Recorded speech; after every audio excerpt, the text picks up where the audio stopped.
Audio clip number 58۔ انشاءاللہ عزوجل اس clip میں آپ قرآن پاک کی سورہ بقرہ کی آیت نمبر 173 سے 175 کی تلاوت، ترجمہ اور تفسیر قرآن صراط الجنان سنیں گے۔ بسم اللہ الرحمن الرحیم۔ ترجمہ: اللہ کے نام سے شروع جو نہایت مہربان رحمت والا ہے۔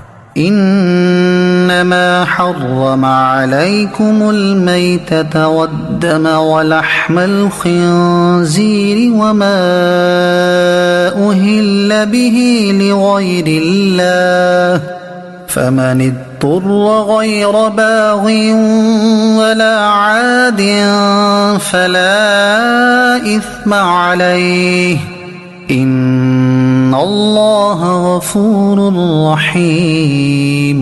ترجمہ: اس نے تم پر صرف مردار اور خون اور سور کا گوشت اور وہ جانور حرام کیے ہیں جس کی ذبح کے وقت غیر اللہ کا نام بلند کیا گیا، تو جو مجبور ہو جائے حالانکہ وہ نہ خواہش رکھنے والا ہو اور نہ ضرورت سے آگے بڑھنے والا ہو تو اس پر کوئی گناہ نہیں، بے شک اللہ بخشنے والا مہربان ہے۔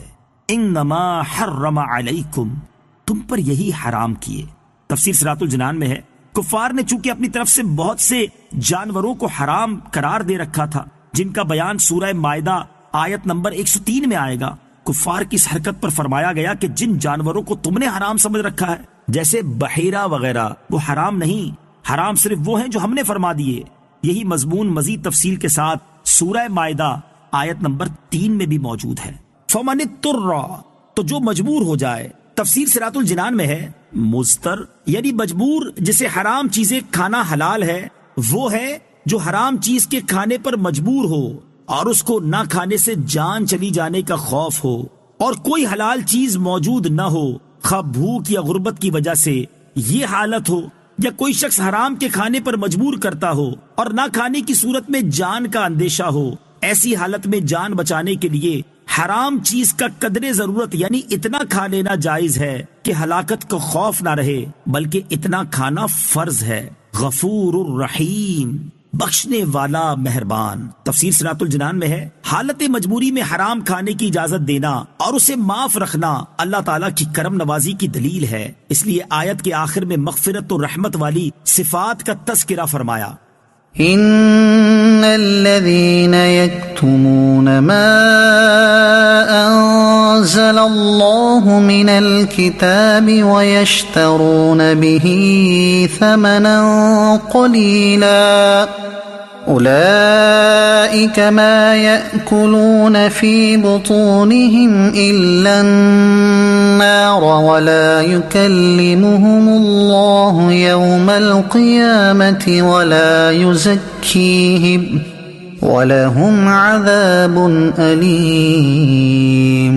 ترجمہ: بے شک وہ لوگ جو اللہ کی نازل کی ہوئی کتاب کو چھپاتے ہیں اور اس کے بدلے ذلیل قیمت لیتے ہیں، وہ اپنے پیٹ میں آگ ہی بھرتے ہیں، اور اللہ قیامت کے دن ان سے نہ کلام فرمائے گا اور نہ انہیں پاک کرے گا، اور ان کے لیے دردناک عذاب ہے۔ ان الذین یکتمون ما انزل اللہ من الکتاب، بے شک وہ لوگ جو اللہ کی نازل کی ہوئی کتاب کو چھپاتے ہیں۔ تفسیر صراط الجنان میں ہے، کافروں کے گروہ مشرکین کے اعمال کا ذکر کرنے کے بعد اب دوسرے گروہ یعنی یہودیوں کا تذکرہ کیا جا رہا ہے۔ پہلا گروہ اللہ تعالیٰ کے حق میں کوتاہی کرنے والا تھا اور دوسرا گروہ مصطفیٰ کریم علیہ الصلوۃ والسلام کے حق میں کوتاہی کرنے والا ہے۔ شان نزول: یہودیوں کے سردار علماء یہ امید رکھتے تھے کہ نبی آخر الزمان صلی اللہ تعالیٰ علیہ وآلہ وسلم ان میں سے مبعوث ہوں گے، لیکن جب انہوں نے دیکھا کہ سرکار دو عالم جناب محمد مصطفیٰ صلی اللہ تعالیٰ علیہ وآلہ وسلم دوسری قوم میں سے مبعوث فرمائے گئے تو انہیں یہ اندیشہ ہوا کہ لوگ توریت اور انجیل میں حضور پرنور صلی اللہ تعالیٰ علیہ وسلم کے اوصاف دیکھ کر آپ کی فرما برداری کی طرف جھک پڑیں گے، اور ان یہودی سرداروں اور علماء کے نذرانے، ہدیے، تحفے، تحائف سب بند ہو جائیں گے، حکومت جاتی رہے گی۔ تو اس خیال سے انہیں حسد پیدا ہوا اور توریت و انجیل میں جو حضور کی نعت و صفت اور آپ کے وقت نبوت کا بیان تھا انہوں نے اس کو چھپا دیا۔ اس پر یہ آیت مبارکہ نازل ہوئی۔ اولئک الذین اشتروا الضلالة بالهدى والعذاب بالمغفرة فما اصبرهم على النار۔ ترجمہ: یہی وہ لوگ ہیں جنہوں نے ہدایت کے بدلے گمراہی اور بخشش کے بدلے عذاب خرید لیا، تو یہ کتنا آگ کو برداشت کرنے والے ہیں۔ الذين اشتروا الضلالة بالهدى، جنہوں نے ہدایت کے بدلے گمراہی خرید لی۔ تفسیر صراط الجنان میں ہے، یعنی جو ہدایت و مغفرت یہ لوگ اختیار کر سکتے تھے، اس کو چھوڑنے کو یہاں فرمایا گیا کہ انہوں نے ہدایت و مغفرت کی جگہ ضلالت و عذاب خرید لیا۔ یہ نہیں کہ ان کے پاس ہدایت و مغفرت تھی اور پھر انہوں نے اسے بیچ دیا۔ امام فخر الدین رازی رحمت اللہ تعالی فرماتے ہیں، دنیا میں سب سے بہترین چیز ہدایت اور علم ہے، اور سب سے بری چیز گمراہی اور جہالت ہے۔ تو جب یہودی علماء نے دنیا میں ہدایت اور علم کو چھوڑ دیا اور گمراہی اور جہالت پر راضی ہو گئے، تو اس بات میں کوئی شک نہ رہا کہ وہ دنیا میں اپنی جانوں کے ساتھ انتہائی خیانت کر رہے ہیں۔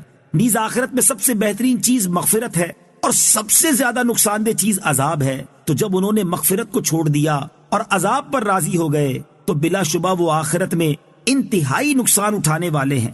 اور جب ان کا حال یہ ہے تو لا محالہ دنیا اور آخرت میں سب سے بڑے خسارے میں یہ لوگ ہیں۔ اس آیت میں یہودی علماء کے بارے میں فرمایا گیا کہ انہوں نے مغفرت کے بدلے عذاب خرید لیا، کیونکہ وہ حق بات کو جانتے تھے اور انہیں یہ بھی علم تھا کہ سید المرسلین صلی اللہ